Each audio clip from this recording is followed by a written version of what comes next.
Objection.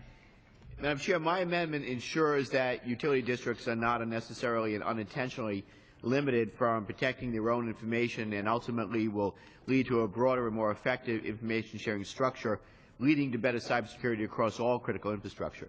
Specifically, the amendment replaces the word local, which is typically interpreted to mean city, town, and county by the courts.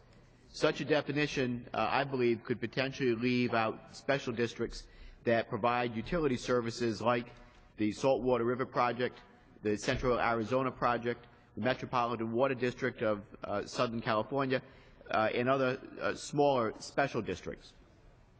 My amendment, Madam Chair, which is supported by the American Public Power Association, changes the bill to read political subdivision, allowing more utilities to receive the protections built into our bill.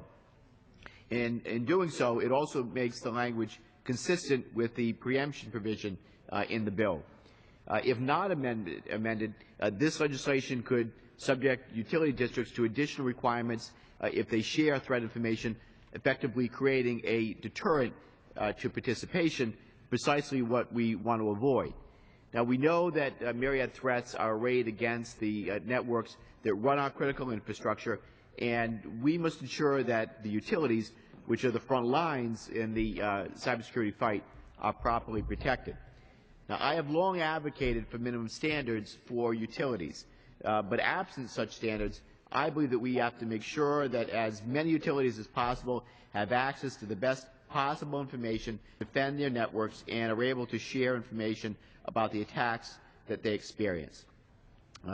This is an important bill overall. I really do want to applaud, again, Chairman Rogers and Ranking Member Ruppersberger for their outstanding work on the underlying bill. Obviously, the challenges, the threats that we face in cyberspace growing exponentially every day. It seems like there's not a week that goes by that you don't hear of a new major attack on the critical infrastructure, or particularly our banking system, or our major corporations with intellectual property theft. And obviously, we have got to take action and do so now.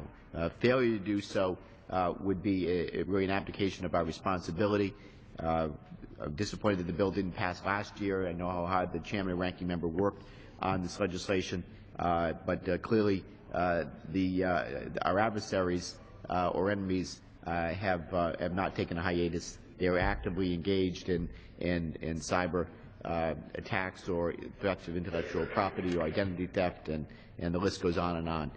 The underlying bill is a major step forward in protecting our cyber networks, allowing classified information to be shared with the private sector, allowing threat information to be shared back with the government to give broader situational awareness, and as well as information sharing between both in the private sector among companies. So, again, the underlying bill is a major step forward. I believe this amendment that I'm offering makes the bill even better for ensuring that broader utilities are included in allowing for information sharing.